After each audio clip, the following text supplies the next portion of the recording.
Hello ছাত্রছাত্রীরা, আজ আমি তোমাদের রায় ও মার্টিন প্রশ্নবিচিত্র 2025-এর ক্লাস 5-এর পরিবেশ বিষয়ের 12 নম্বর সেটটি আলোচনা করে দেখাবো। 11 নম্বর পর্যন্ত এর আগের ভিডিওতে আমি তোমাদেরকে সলভ করে প্রশ্ন অ্যান্সারগুলো সলভ করে দেখিয়ে দিয়েছি। আজকে আমরা 12 নম্বর সেটটি করব। যারা এখনও 11টা সেট করনি তারা একবার ভিডিওটা দেখে নেবে এবং চ্যানেলটিকে সাবস্ক্রাইব করে নেবে। তোমাদের একের দেখে কি বলেছে, নিম্নলিখিত প্রশ্নগুলি নির্দেশ মতো উত্তর দাও। একের একে কি বলেছে, শূন্যস্থান পূরণ করো। কি বলেছে, বাঁকুড়া জেলার পশ্চিম দিক থেকে পূর্বে বয়ে গেছে ড্যাশ নদ, এটা হবে দ্বারকেশ্বর নদ। 2 নম্বরে 1-2 কি বলেছে, সত্য বা মিথ্যা লেখো। গঙ্গা একটি নিত্যবহ নদী নয়, এখানে নয় বলেছে, তাহলে এটা মিথ্যা হবে, গঙ্গা একটি নিত্যবহ নদী। 1-3 কি বলেছে, বঙ্গভঙ্গ কি, এটা তোমরা কি লিখবে, 1905 সালে ইংরেজরা বাংলাকে ভেঙে দুভাগ করার যে পরিকল্পনা করে তাকে বঙ্গভঙ্গ বলে। তারপর 1-4 কি বলেছে, দেখো, রায়গঞ্জ কোন জেলার অন্তর্ভুক্ত। রায়গঞ্জ উত্তর দিনাজপুর জেলার অন্তর্ভুক্ত। তারপরে 1-5 কি বলেছে, প্রদত্ত শহরগুলির বিশেষ বৈশিষ্ট্যগুলি লেখো। জলপাইগুড়ি, বহরমপুর আর ইংলিশ বাজার। জলপাইগুড়ি জেলার বিশেষ বৈশিষ্ট্য কি, তিস্তা ও করলা নদীর তীরবর্তী শহর, জেলা হাসপাতাল, ফার্মেসি, কলেজ আছে। বহরমপুরে কি হবে, ভাগীরথী নদীর তীরে অবস্থিত, রেশম শিল্প, পিতলের বাসন তৈরির জন্য বিখ্যাত। ইংলিশ বাজার মহানন্দা নদীর তীরে অবস্থিত, আমের শহর, বিশ্ববিদ্যালয়, কলেজ, মেডিকেল কলেজ, হাসপাতাল আছে। তো 1-6 কি বলেছে, রবীন্দ্রনাথ ঠাকুরের জন্ম হয় 1861 সালে। 1-7 কৃষিকার্যের একটি গুরুত্বপূর্ণ উপাদান কি, কৃষিকাজের একটি গুরুত্বপূর্ণ উপাদান হলো বীজ, সার, কীটনাশক। 1-8 কি বলেছে, ফসল মানচিত্র কি, কোনো অঞ্চলে নির্দিষ্ট ঋতুতে চাষ হওয়া বিভিন্ন ফসলের দ্বিমাত্রিক রূপরেখাকে ফসল মানচিত্র বলে। তারপরে 1-9 কি বলেছে, শূন্যস্থান পূরণ করো। ড্যাশ সীমা বরাবর কাকুরে লাল মাটির অঞ্চল দেখা যায়। কি লিখবে, পশ্চিমের সীমা বরাবর কাকুরে লাল মাটির অঞ্চল দেখা যায়। তারপরে 1-10 কি বলেছে, বারুইপুর কি জন্য বিখ্যাত। বারুইপুর পেয়ারা চাষের জন্য বিখ্যাত। 1-11 কি বলেছে, একটি লুপ্তপ্রায় প্রাণীর নাম লেখো। কি হবে, একটি লুপ্তপ্রায় প্রাণীর নাম হলো নীলগিরি, লাল পান্ডা। 1-13 কি বলেছে, তিতুমির কি জন্য বিখ্যাত। কি লিখবে, বিরসা মুন্ডা আর তার সঙ্গীরা বনভূমিতে বসবাসের অধিকার রক্ষার জন্য ইংরেজ আর তাদের দেশীয় সঙ্গীদের বিরুদ্ধে লড়াই করেছিলেন। না, এটা তো আমি বললাম যে 1-12টা হচ্ছে বিরসা মুন্ডা কী জন্য বিখ্যাত, ওটা বললাম বিরসা মুন্ডা আর তার সঙ্গীরা বনভূমিতে বসবাসের অধিকার রক্ষার জন্য ইংরেজ আর তাদের দেশীয় সঙ্গীদের বিরুদ্ধে লড়াই করেছিলেন। 1-13তে আছে তিতুমির কী জন্য বিখ্যাত।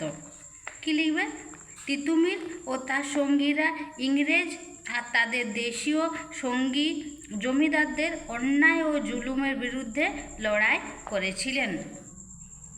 তো 1-14তে প্রদত্ত শহরগুলি কোন জেলার অন্তর্ভুক্ত। নবদ্বীপ, ডানকুনি আর আরামবাগ। নবদ্বীপ নদিয়া জেলা, ডানকুনি হুগলি, আরামবাগ হচ্ছে হুগলি।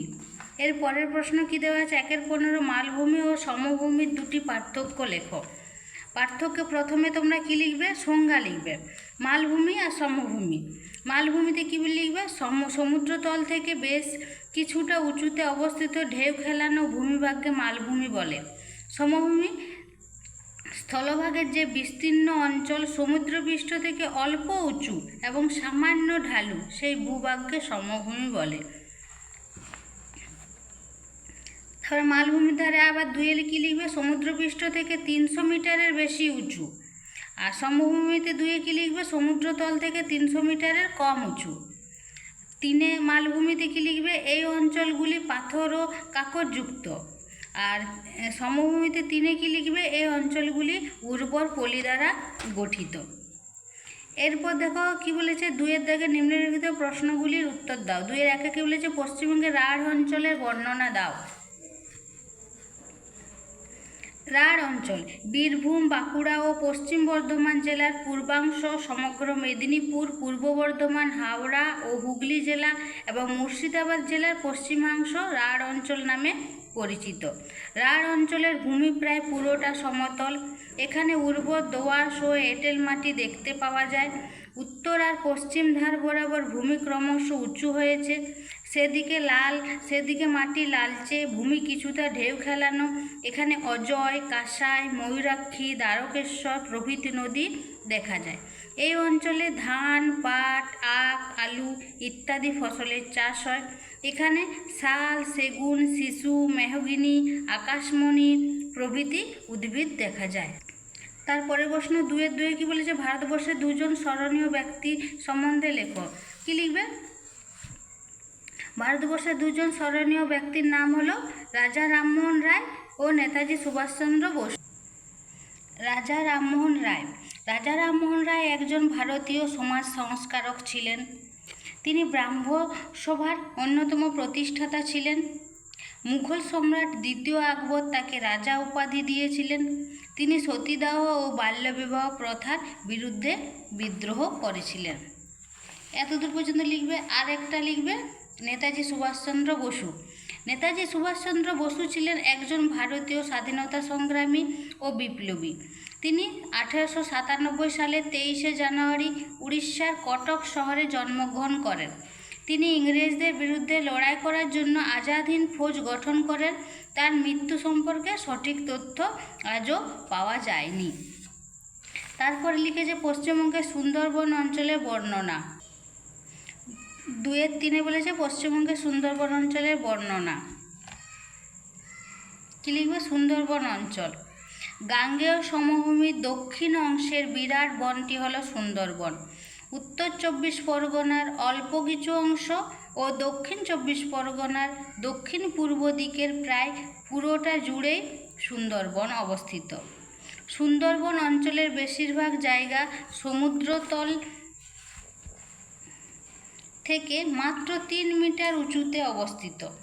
এ অঞ্চলের মাটি নোনা, তাতে বালির ভাগ কম ও কাদার ভাগ বেশি থাকে। এই বনের বিখ্যাত প্রাণী রয়্যাল বেঙ্গল টাইগার। এখানে সুন্দরী, গেওয়া, বাইন, হেতাল প্রভৃতি ম্যানগ্রোভ জাতীয় উদ্ভিদ দেখা যায়। এখানে ইছামতি, মাতলা, বিদ্যাধরী প্রভৃতি নদী দেখা যায়।